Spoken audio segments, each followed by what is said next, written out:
1.5 வருஷம் பின்னாடி போயிட்டு என்கிட்ட யாராச்சும் வந்துட்டு நீ யூடியூப் சேனல் செய்வ, நீ வீடியோஸ் எடிட் பண்ணுவ, அதை நீயே போஸ்ட் பண்ணுவ அப்படின்னு சொல்லியிருந்தாங்கன்னா நான் சத்தியமா நம்பியிருக்க மாட்டேன். ஏன்னா அதை பத்தி எனக்கு ஒன்றும் தெரியாது.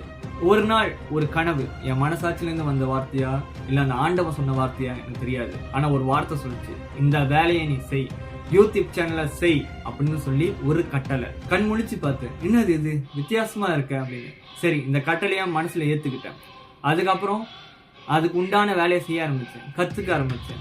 கத்துக்கின பிறகு ஸ்டடி ஆன பிறகு களத்துல இறங்கினேன். அதுக்கு ஒரு பேரு வச்சேன், வக்கீரா யூனிவர்ஸ்.